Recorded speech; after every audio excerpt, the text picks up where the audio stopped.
الشیطان اللعین الرجیم بسم اللہ الرحمن الرحیم الحمد للہ رب العالمین والعاقبۃ للمتقین الصلاة والسلام علی اشرف الانبیاء والمرسلین سیدنا و مولانا ابی الزہراء محمد صلی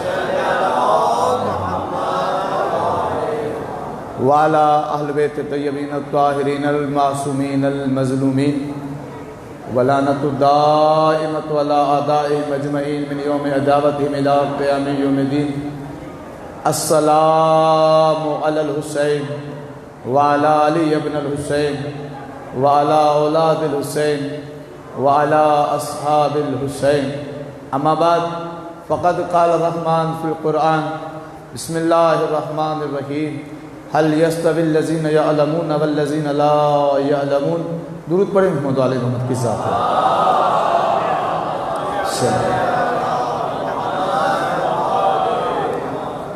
عزیزان محترم خمسہ مجالس کی آج آخری مجلس خداوند عالم تمام تربانیان کی توفیق عطا خیر مزاحمہ فرمائے کیونکہ مصائب کے بعد جلوس نکلے گا، اس لیے آغاز مجلس میں دعا کے لیے ہاتھوں کو اٹھائیں۔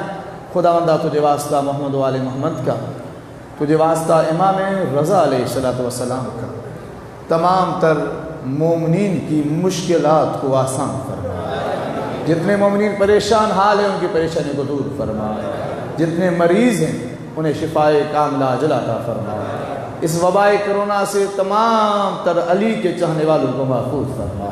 کریم اللہ بے اولاد مومنین کو اولاد عطا فرما، بے روزگاروں کو روزگار عطا فرما۔ کریم اللہ جتنے مومنین تنگ دست ہیں ان کی تنگ دستی کا خاتمہ فرما۔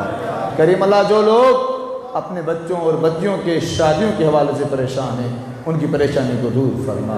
کریم اللہ اس مشکل دور میں مومنین کی حفاظت فرما، دشمنوں کو نشت و نابود فرما، امام زمانہ کے ظہور میں تعجیل فرما، امام کے اصحاب و انصار میں شمار فرما، مراج عظام اور علماء اکرام کا سایہ ہمارے سروں پہ قائم و دائم فرما۔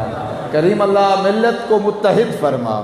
کریم اللہ اس اربعین حسین ابن علی کو عظیم الشان طریقے سے بپا کرنے کی توفیق عطا فرما۔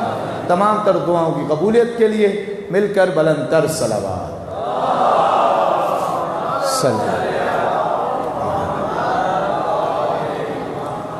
عزیزان محترم،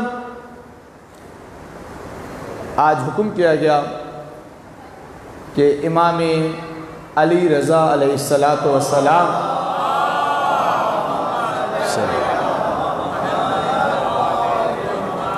کے حوالے سے گفتگو کی جائے۔ دیکھیں ہمارا موضوع علم معصوم اور اصحاب ائمہ کے حوالے سے گفتگو آپ کے سامنے پیش کی۔ علم کی جب بات آتی ہے تمام ائمہ توجہ کیجیے گا اس جملے پر، علم کا مرکز ہے، اس میں کوئی شک نہیں، لینے والوں میں کمی دیکھی گئی، ان کی عطا میں کوئی بھی کمی نہیں دیکھی گئی، لیکن تمام تر ائمہ میں خود چھٹے امام جعفر صادق علیہ السلام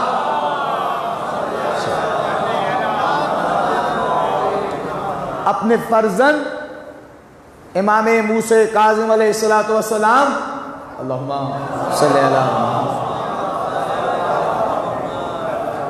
کی طرف اشارہ کر کے کہتے ہیں، اے بیٹا خدا تمہیں بیٹا دے گا جو عام شخص نہیں ہوگا بلکہ وہ عالم آل محمد ہوگا، یعنی آل محمد میں بھی عالم، جیسے تمام تر بنی ہاشم والے خوبصورت تھے، اس میں کوئی بات نہیں تھی، علی اکبر بھی خوبصورت، سرکار سید الشہداء سب حسین تھے، لیکن ان بنی ہاشموں کا جو چاند تھا وہ عباس تھا۔ اس طریقے سے تمام کے تمام آل محمد مرکز علم ہے، لیکن چھٹے امام نے جنہیں عالم آل محمد کہا وہ ذات امام علی رضا علیہ السلام محمد۔ چھٹے امام نے اپنی زندگی میں دو اماموں سے ملنے کی تمنا ظاہر کی۔ چھٹے امام نے، امام معصوم ہے، تمنا ظاہر کی کہ کاش اس ظاہری دنیا میں میری ان سے ملاقات ہو۔ ایک ہمارے اور آپ کے وقت کے امام زمانہ عجل اللہ تعالیٰ فرجہ الشریف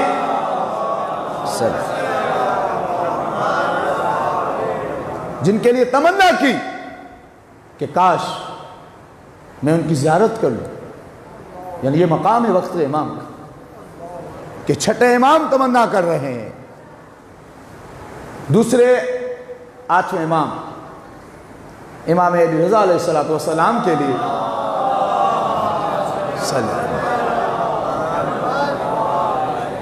فرماتے ہیں کاش کہ میں اپنے پوتے کی زیارت کر لیتا ہوں، یعنی یہ امام رضا کی زیارت کا ثواب کہ خود امام معصوم توجہ کیجئے گا تمنا کرتے ہیں ان کی زیارت کی۔ اب ان کے نام کے حوالے سے سن لیں، کیا نام ہے؟ علی۔ اب اس نام کے حوالے سے جلیل القدر عالم، شیخ مفید علیہ رحمہ سے کسی نے پوچھا کہ آپ احادیث کے بارے میں اتنی معلومات رکھتے ہیں، محدث ہیں، آپ 8ویں امام کے نام کے بارے میں کیا کہتے ہیں؟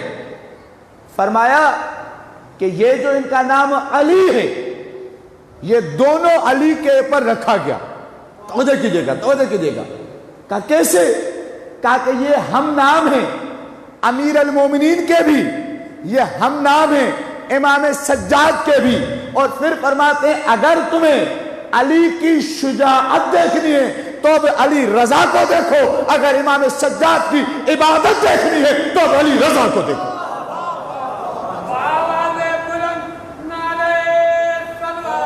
اللہم صلی، یعنی واقعاً جیسے توجہ کسی کا جملے پر علی کا ہم نام ہے، صرف نام میں نہیں کام میں بھی۔ کیا دعویٰ کیا تھا میرے مولا نے؟ جب مولا سے مسند خلافت کو چھین لیا گیا، میرے مولا نے کیا دعویٰ کیا تھا؟ امیر المومنین نے، مولا نے کہا تھا توجہ کی گئے اس جملے پر، میں اپنی بات کی دلیل دے رہا ہوں شیخ مفید کی، فرمایا تھا امیر المومنین نے اگر میرے لیے مسند خلافت کو بچھا لیا جاتا، توجہ کیجئے گا، توجہ کیجئے گا، میرے پاس فیصلے آتے، میں توریت والوں کو توریت میں سے فیصلہ دیتا، زبور والوں کو زبور میں سے فیصلہ دیتا، انجیل والوں کو انجیل میں سے فیصلہ دیتا، قرآن والوں کو اہل قرآن کو قرآن سے فیصلہ دیتا۔ جب سب لوگوں سے پوچھا جاتا کس کا فیصلہ حق ہے، لوگ بولتے یا نہ بولتے، کتابیں بول اٹھتی جو علی نے بولا ہے وہ حق ہے۔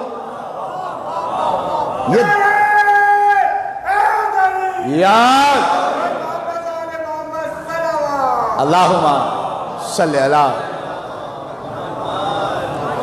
یہ علی نے دعویٰ کیا تھا، یہ علی امیر المومنین نے دعویٰ کیا تھا، علی کو موقع نہیں ملا، لیکن مامون کے دربار میں جب 8ویں امام کو موقع ملا، جب توریت والے آتے تھے اور آ کر پوچھتے تھے اسلام کو ثابت کریں، انجیل والے آتے تھے آ کر پوچھتے تھے اسلام کو ثابت کریں، قرآن والے آتے تھے آ کر کہتے تھے اسلام کو ثابت کریں، زبور والے آتے تھے کہتے تھے اسلام کو ثابت کریں، عزیزان محترم امام سے جس کتاب والے سوال کرتے تھے امام ان کی کتاب سے جواب دیتے تھے، اہل کتاب حیران رہ جاتے تھے، کہتے تھے اے فرزند موسیٰ کاظم جو آپ بتا رہے ہیں وہ ہم بھی نہیں جانتے، آپ کیسے جانتے ہیں؟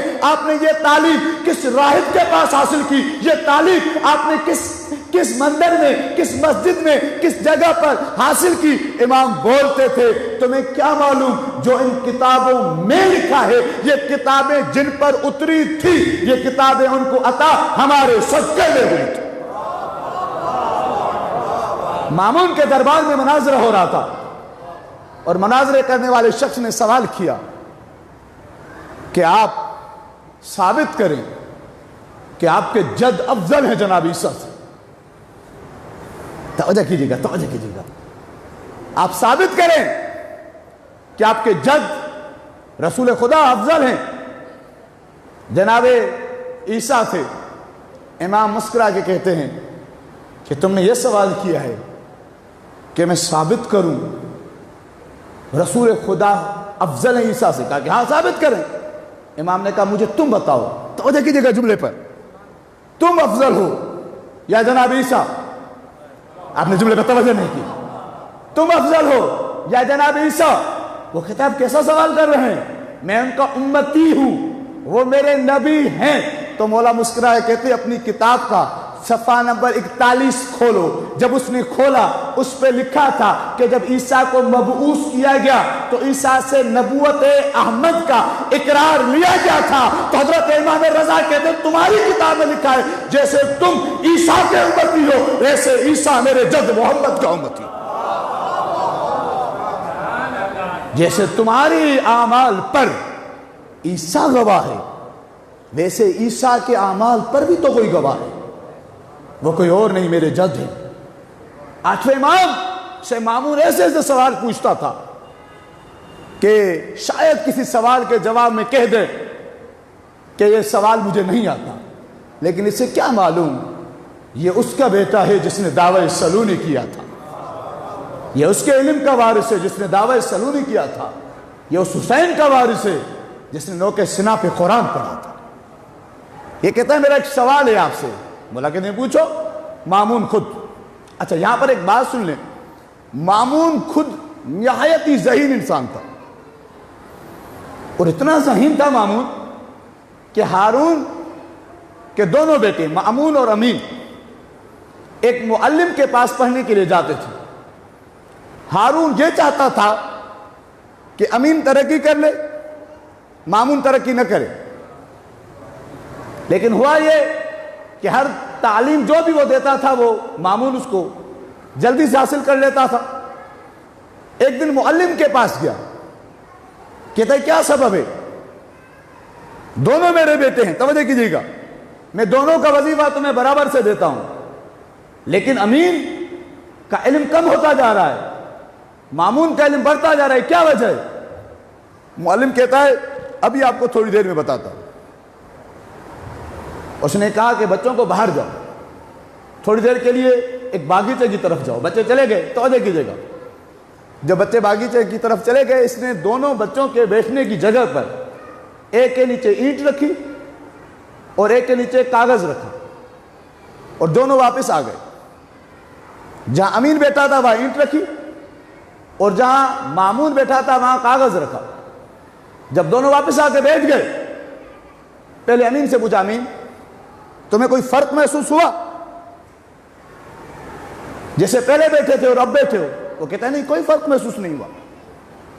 اب مامون سے پوچھا بتاؤ کوئی فرق محسوس ہوا؟ مامون نے کہا ہوا۔ کہا کیا؟ کہا یا تو چھت کاغذ کے برابر نیچے آ گئی ہے، توجہ کیجیے گا، یا زمین کاغذ کے برابر اوپر چلی گئی ہے۔ یہ اتنا زیرک انسان تھا، اس نے امام سے سوال کیا مولا مجھے ایک بات سمجھ میں نہیں آتی۔ امام نے کہا پوچھو۔ کہا کہ میرا سوال یہ ہے کہ آپ کہتے ہیں آپ کے جد علی، لطف لیجئے گا اس جملے کا، آٹھویں امام کی مجلس سے، انہی کے بیان سے، کتاب عیون اخبار رضا میں یہ روایت موجود ہے، جا کے دیکھ لیجئے گا۔ کہتا ہے مولا آپ کہتے ہیں آپ کے جد علی قسیم النار و جنہ ہے، جنت اور جہنم کے تقسیم کرنے والے ہیں۔ اس روایت کے راوی ہیں ابا سلط، امام کے عظیم صحابی۔ ابا سلط کہتے ہیں جیسے مامون نے یہ سوال کیا میں نے کہا امام کی زندگی کو خطرہ ہے، امام کیسے جواب دیں گے؟ کہتا ہے امام نے کہا مامون یہ سچ ہے، توجہ کیجیے گا جملے پر، یہ سچ ہے کہ میرے جد جنت کو اور جہنم کو تقسیم کرنے والے علی ہیں۔ توجہ کیجیے گا، توجہ کیجیے گا۔ وہ کہتا ہے مولا کیسے؟ امام نے کہا مامون کیا تم نے نبی کی حدیث نہیں پڑھی؟ کہا کون سی؟ کہا کہ یا علی حبک ایمان و بغضک نفاق، یا علی تجھ سے محبت ایمان ہے، تجھ سے دشمنی نفاق ہے، بتاؤ مومن کہاں جائے گا؟ کہا جنت یار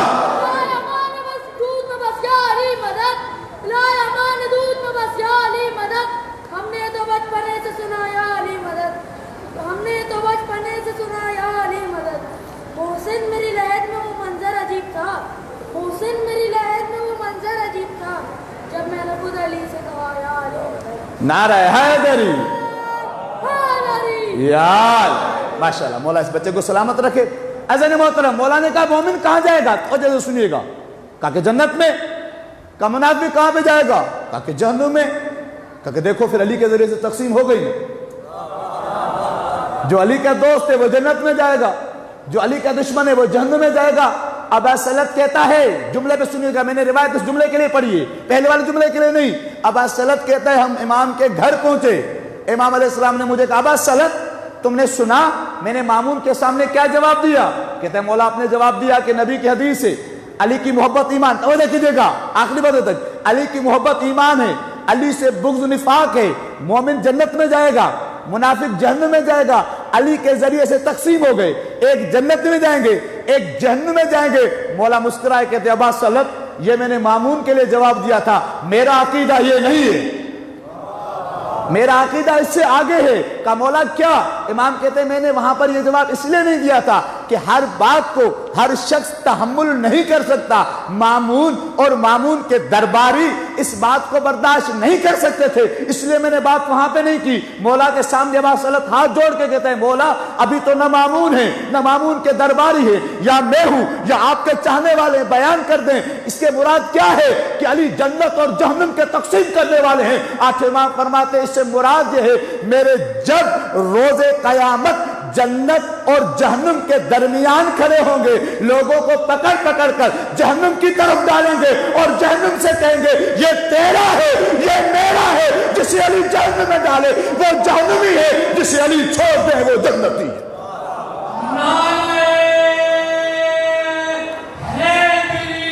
یار اللہم صلی اللہ۔ تدن محترم ایسے ایسے سوالات کے جواب دیے امام نے، جسے ظالم سمجھتا تھا شاید اس کا کوئی جواب نہیں ہے، لیکن امام نے ہر شخص کو اس کے حساب سے جواب دیا۔ امام کے علمی مناظرے ایسے ایسے مناظرے ہوتے تھے، لوگ حیرت زدہ ہو جاتے تھے کہ عیسائیوں کو ان کی کتاب سے جواب، یہودیوں کو ان کی کتاب سے جواب، اہل زبور کو ان کی کتاب سے جواب، قرآن والوں کو ان کی کتاب سے جواب۔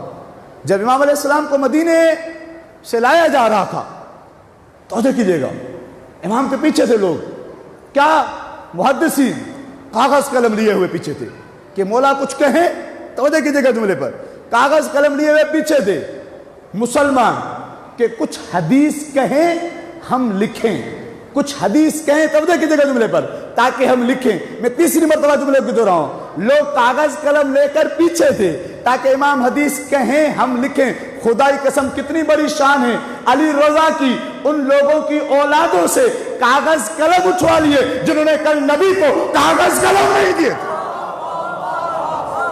آج منتیں کر رہے ہیں کہ کوئی حدیث بتائیں۔ اللہ اکبر یا رسول یاد اللہم صلی اللہ محمد انوار۔ تزن محترم، جب لوگوں نے مولا سے کہا کچھ بیان کرے، امام علیہ السلام نے پہلے ایک سلسلہ بیان کیا حدیث کو بیان کرنے سے پہلے، جسے سلسلۃ الذہب کہتے ہیں۔ اسے سلسلۃ الذہب کیوں کہتے ہیں؟ ذہب سونے کو کہا جاتا ہے، گولڈ، یعنی اس حدیث کے سلسلے روایت میں کوئی شخص بھی غیر معصوم نہیں، سب کے سب معصوم ہیں۔ امام نے کہا میں نے سنا، توجہ کیجئے گا، اپنے بابا موسیٰ کاظم سے، انہوں نے سنا اپنے بابا جعفر صادق سے، انہوں نے محمد باقر سے، انہوں نے امام سجاد سے، انہوں نے امام سجاد نے اپنے بابا امام حسین سے، انہوں نے اپنے بھائی جناب حسن سے، انہوں نے اپنے بابا مولا علی سے، انہوں نے نبی مکرم سے، انہوں نے جناب جبرائیل سے، جناب جبرائیل پر خدا نے وحی کی حدیث بعد میں سنیے گا، توجہ سے سنیے گا، حدیث بعد میں سنیے گا، پہلے جملہ سنیں۔ اہل سنت کے امام جناب احمد ابن حنبل بیان کرتے ہیں یہ سلسلۃ الذہب، یہ سلسلۃ الذہب اتنا تو معتبر ہے، اتنا تو پاکیزہ ہے، اگر اس سلسلے کو پانی پہ دم کیا جائے، کسی مجنون کو پلایا جائے، جملے میں توجہ کیجئے گا، جو پانی کو کسی مجنون کو پلایا جائے اس کی عقل واپس آ جائے تو حیرت نہ کرنا۔ میں کہتا ہوں احمد ابن حنبل آپ کے عقیدے کو سلام، آپ نے کہہ دیا اگر ان کے نام پانی پر پھونک پر کسی مجنون کو پلائے جائیں ان کی عقل واپس آ جاتی ہے، اللہ جانے ان کی عقلوں کا کیا ہوگا جو خود محمد کی عقل پہ شک کرے۔ احمد ابن حنبل کہتے ہیں، پھر حدیث کیا بیان کی مولا نے کہا اللہ تعالیٰ نے کیا فرمایا؟ سلسلۃ الذہب کو بیان کرنے کا کہ اللہ تعالیٰ نے فرمایا لا الہ الا اللہ حسنی فمن دخل حسنی امن من عذابی، کہ لا الہ الا اللہ میرا ایک قلعہ ہے، جو شخص بھی اس میں داخل ہو گیا قلعے میں وہ عذاب سے بچ گیا۔ لوگوں نے بڑی اطمینان سے سنی، لیکن جتنے بھی صاحب ذوق تھے، جتنے بھی حقیقی معنی میں محدث تھے، توجہ کیجئے گا، وہ سمجھ گئے کہ آج وہ امام کچھ کہنا چاہتے۔ امام نے یہ کہا اور ایک دفعہ پردے کو گرا دیا گیا، امام آگے تشریف لے گئے، لوگ پیچھے پیچھے کہ مولا اس جملے کو پورا کرے، اس حدیث کو پورا کرے۔ امام نے کیا فرمایا کہ اللہ تعالیٰ نے کہہ دیا کہ جو لا الہ الا اللہ میں داخل ہو گیا اس نے امان پا لی، عذاب سے بچ گیا۔ آگے جا کے امام نے فرمایا لیکن بشرطہا وشروطہا، لیکن لا الہ الا اللہ پڑھنے والا ہر کوئی بچ نہیں سکتا، اس کے شرط بھی ہیں شروط بھی ہیں۔ پھر آگے بڑھ کے کہا وَأَنَا مِن شُرُوطِهَا، میں ان شروط میں سے ایک ہوں۔ عزیزان محترم، امام علیہ السلام کی اس حدیث میں امام نے توحید کو بھی سمجھایا، نبوت کو بھی سمجھایا، امامت کو بھی سمجھایا، لوگوں کو اللہ کی رحمت بھی دکھائی اور لوگوں کو اللہ کے عذاب سے بھی ڈرایا۔ ایک شخص ہے جو کہتا ہے امام نے جب یہ حدیث بیان کی تھی تو ہمیں وہ لطافت محسوس ہوئی تھی جو ہم جلیل القدر ائمہ سے ان کی زندگی میں سنا کرتے تھے۔ تو امام علیہ السلام مختلف جگہوں پر امام نے بہت ساری چیزیں ذکر کی۔ امام کا اسم کا جو ذکر شروع ہوا تھا، امام کا نام علی، وہ آپ کو ہم نے بیان کیا کہ امام کا علی کس وجہ سے نام رکھا گیا۔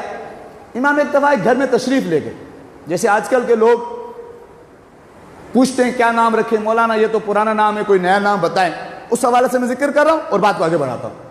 امام ایک گھر میں تشریف لے گئے، دق الباب کیا، بچہ آیا، توجہ کیجئے گا جملے پر، بچہ آیا، امام نے پوچھا ما اسمک، بچے تمہارا نام کیا ہے؟ اس نے کہا اسمی محمد، توجہ کیجئے گا، میرا نام محمد ہے۔ امام نے کہا تمہارے گھر والے تمہیں کیا کہتے ہیں؟ گھر میں کس نام سے پکارتے ہیں؟ یہ کہتا ہے میرا نام تو محمد ہے لیکن مجھے گھر میں علی سے پکارا جاتا ہے۔ توجہ کیجئے گا، مجھے گھر میں علی کے نام سے پکارا جاتا ہے۔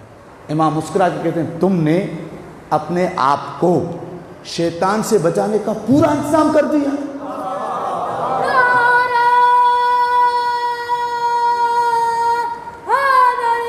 یار علی کہہ کے جو کاغذ پہ قلم رکھا ہے، یا علی کہہ کے جو کاغذ پہ قلم رکھا ہے، ایسا لگتا ہے جنت میں قلم رکھا ہے۔ ماشاءاللہ، نعرہ حیدری۔ یار عزیزان محترم، امام نے کہا تم نے اپنے آپ کو شیطان سے بچانے کا پورا انتظام کر دیا ہے، اور پھر فرمایا کہ اپنے بچوں کے ناموں کو رکھا کرو ہمارے ناموں پر۔ یہ یاد رکھیں، جو لوگ یہ کہتے ہیں کہ نام تو پرانے ہو گئے کوئی نیا نام بتائیں، یاد رکھیں آل محمد کے اسما سے بڑھ کر کوئی نام نہیں، کوئی نام نہیں۔ آپ دیکھیں اس نام سے کتنی محبت تھی سرکار سید الشہداء کو، جتنے بھی بیٹے ہوئے سب کے نام علی، سب کے نام علی، لقب الگ، کنیتیں الگ۔ آئمہ کے یہ نام اتنے پیارے تھے، اس لیے اپنے بچوں کے نام وہ رکھیں جو آئمہ چاہتے تھے، چاہے تمہارے بچوں کو وہ نام ہو جو آئمہ چاہتے تھے۔ بہرحال عزیزان محترم، امام کا نام علی، لیکن امام کو کس نام سے پکارا جاتا تھا؟ رضا۔ نویں امام محمد تقی علیہ السلام سے محمد۔ ایک شخص نے سوال کیا، مولا آپ کے بابا کو رضا کہا جاتا ہے کیوں؟ امام نے فرمایا اس لیے کہ وہ اللہ کی رضا پہ راضی رہتے تھے۔ توجہ کیجیے گا جملے پر، توجہ کیجیے گا جملے پر، اس لیے ان کو رضا کہا جاتا ہے۔ راوی بھی صاحب معرفت تھا، کہتا ہے مولا اللہ کی رضا پہ تو آپ سب راضی رہتے ہیں، باقی امام راضی رہتے ہیں، ان کو رضا کہنے کی کوئی خاص وجہ؟ امام فرماتے ہیں میرے بابا کو رضا کہنے کی دو وجہ ہیں، ایک وجہ آسمانوں پر ہے، ایک وجہ زمین پر ہے۔ فرمایا زمین پر کون سی وجہ ہے؟ امام نے فرمایا میرے بابا کو رضا کہنے کی زمین پر وجہ یہ، ان سے اپنے بھی راضی تھے، ان سے غیر بھی راضی تھے۔ اور فرمایا آسمانوں پر انہیں رضا کیوں کہا جاتا ہے؟ کہ اس لیے رضا کہا جاتا ہے وہ اللہ کی تمام تر نعمتوں پر اور امتحانوں پر راضی تھے۔ عزیزان محترم، امام علی رضا علیہ السلام کے مختلف القابات، امام کا مشہور و معروف اسم و لقب جسے مومنین پکارتے ہیں وہ امام ضامن۔ امام کو امام ضامن کہا جاتا ہے، بہت سارے اس کے پیچھے واقعات ہیں، جیسے ضامن آہو، امام نے ایک ہرن کی ضمانت لی اور وہ امام کے کہنے پہ پلٹ آیا، اور امام علیہ السلام کی وجہ سے اس کی زندگی مل گئی۔ اور دوسری وہ وجہ کہ جو سکہ جاری ہوا تھا وہ امام کے اسم مبارک کا جاری ہوا تھا، اور امام علیہ السلام کو اس سکہ متبرکہ کو مومنین اپنے مسافرین کے پاس رکھ دیتے تھے، اس لیے بھی امام کو امام ضامن کا۔ آج تک جب بھی کوئی مومن جاتا ہے اس کو امام ضامن باندھا جاتا ہے۔ وہ آٹھویں امام امام علی رضا علیہ السلام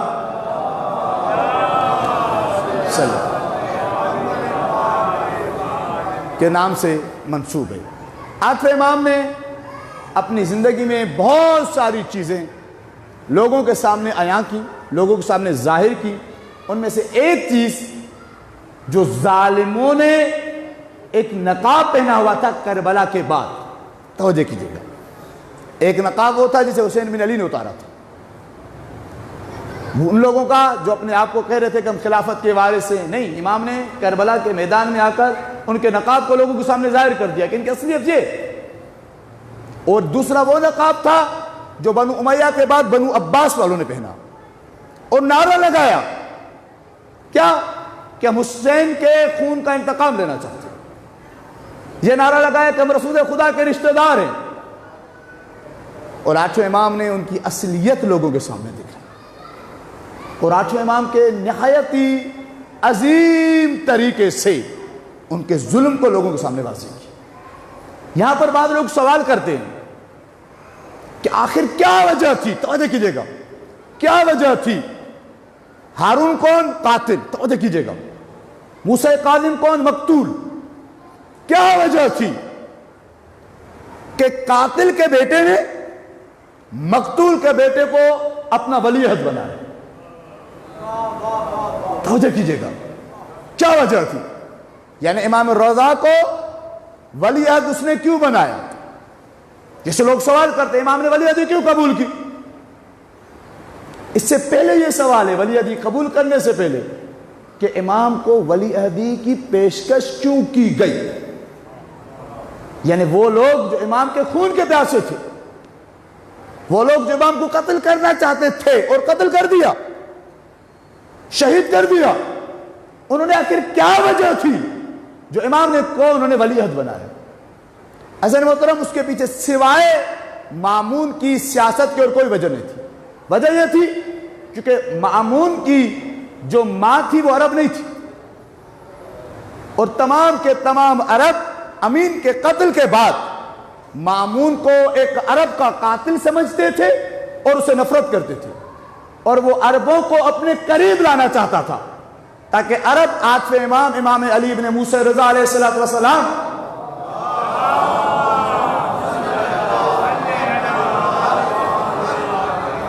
کی وجہ سے میرے قریب آ جائے۔ اس لیے اس نے آٹھویں امام کو ولی عہدی کی پیشکش کی تاکہ اپنا کھویا ہوا احترام اور کھویا ہوا اعتماد باقی رکھے۔ لیکن امام نے کیا کہا؟ امام نے کہا مجھے تمہاری حکومت سے کوئی سروکار نہیں، لیکن امام کی جلالت امامت نظر آتی تھی۔ کب؟ جب مناظر ہوتے تھے، کوئی سوال کا جواب نہیں دے سکتا تھا، لوگ اس کی طرف رجوع کرتے تھے جو علی بن موسیٰ ہے، اور امام جواب دیتے تھے۔ دوسری وجہ جہاں پر امام کی جلوہ امامت ظاہر ہوا، ایک دفعہ اس نے مامون نے امام سے کہا مولا نماز عید پڑھائیں گے؟ امام نے کہا پڑھاؤں گا۔ اس نے اصرار کیا، امام نے کہا میں پڑھاؤں گا۔ جیسے ہی اس نے اصرار کیا، امام نے امامت قبول کی عید نماز پڑھانے کی۔ ایک عرصے بعد لوگوں کو حقیقی عید نماز پڑھنے کو مل رہی تھی۔ امام علیہ السلام نے سنت رسول کے مطابق لباس پہنا، اور آپ جب گھر سے باہر تشریف لائے تو آپ اللہ اکبر کی تکبیریں کہتے ہوئے چلے۔ عزیزان محترم، کوئی شیعہ راوی نہیں ہے، اہل سنت کے راوی بیان کرتے ہیں جب امام اللہ اکبر کہتے ہوئے گھر سے عیدگاہ کی طرف چلے، در و دیوار سے، درختوں سے، پتھروں سے آواز آتی تھی اللہ اکبر۔ تو مامون نے امام کو پلٹایا۔ لوگوں نے کہا مامون آج اگر امام نے نماز پڑھا دی تو تمہاری حکومت کا خاتمہ ہو جائے۔ کہا کیوں؟ ایسا کیا ہو گیا؟ کہا کہ دیکھو جب تم چلتے ہو، توجہ کیجئے گا، جب تم چلتے ہو تم اپنے سپاہیوں کو کہتے ہو تو اللہ اکبر کہتے ہیں، ان کے لیے کوئی انسان نہیں بلکہ اللہ کی ہر مخلوق لبیک کہہ رہی ہے، ہر مخلوق صدائے تکبیر دے رہی ہے۔ تو امام کو واپس کیا گیا۔ اسی طریقے سے جب امام علیہ السلام مامون کے دربار میں آتے تھے تو لوگ امام کے جلال کو برداشت نہیں کر سکتے تھے، کھڑے ہو جاتے تھے امام کے۔ شیخ عباس قمی نے لکھا امام کے احترام میں کھڑے ہو جاتے تھے۔ ایک دفعہ اس نے سختی سے حکم کیا کہ جب امام آئے، امام کے لیے کوئی بھی احترام میں کھڑا نہیں ہوگا، کوئی پردے نہیں ہٹیں گے، ہر کوئی اپنی جگہ پر بیٹھا رہے گا، وہی پردے لگے رہیں گے۔ جیسے عام آدمی آتا ہے ویسے امام آئیں گے تاکہ لوگوں کے دلوں میں ان کی محبت میں اضافہ نہ ہو۔ لیکن کیا ہوا؟ جیسے امام داخل ہوئے خود بخود غلام کھڑے ہونا شروع ہو گئے، خود بخود پردے ہٹنا شروع ہو گئے۔ مامون کہتا ہے تمہیں کس نے کہا تھا کھڑے ہونے کو؟ وہ کہتے ہمیں نہیں معلوم، کوئی قوت تھی جو ہمیں مجبور کر رہی تھی کہ ان کے لیے کھڑے ہو جاؤ۔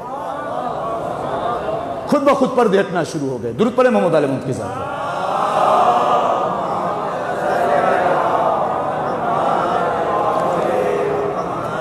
عزیزان محترم، آٹھویں امام کے بہت سارے لقبات ہیں، لیکن ایک لقب جس سے امام کو بہت یاد کیا جاتا ہے وہ ہے غریب الغرباء۔ حسین کے لیے آپ کیا کہتے ہیں؟ غریب۔ لیکن آٹھویں امام جن کی شب شہادت ہے کل، جن کی شہادت کے دن قریب ہے، ان کا لقب ہے غریب الغرباء۔ کیوں؟ آخر کیا وجہ ہے؟ شیخ صدوق سے پوچھا گیا کیوں؟ فرمایا جب علی کی قبر پہ تم جاؤ، علی بڑے غریب تھے، علی اتنے غریب تھے کہ علی کی زندگی میں بطول کا پہلو زخمی ہو گیا۔ علی اتنے غریب تھے کہ علی کی زندگی میں بطول دربار سے خالی آ گئی تھی۔ لیکن جب تم علی کی قبر پہ جاؤ گے نا، علی کی ایک طرف آدم ہے، دوسری طرف نوح ہے۔ حسین بڑے غریب تھے، اتنے غریب تھے حسین کہ حسین کے سامنے سکینہ کو تماچا لگا تھا۔ اتنے غریب تھے حسین کہ علی اصغر کے لیے پانی بھی نہیں ملا تھا۔ لیکن آج بھی حسین کی قبر پر جاؤ تو دائیں طرف اکبر ہیں، سینے پہ اصغر ہیں، اس طرف گنج شہداء ہے۔ اللہ آپ کے ماتم کو قبول کرے۔ موسیٰ کاظم بڑے غریب ہیں، لیکن آج بھی جاؤ ساتھ میں امام جواد دفن ہیں۔ لیکن میرا سلام ہو اس امام پر جس کے قبر کے تنہائی، امام کے سامنے ماتم کی جگہ اس جملے پر دابل نامی ایک شاعر ہے، دابل خزائی، امام کے سامنے مرثیہ پڑھتا ہے، مرثیہ کا شعر پڑھتا ہے کیا کہ جب زینب قبر حسین پہ لوٹ کے آئی تھی، ماتم کیجئے گا، ماتم کیجئے گا، جب زینب قبر حسین پہ لوٹ کے آئی تھی،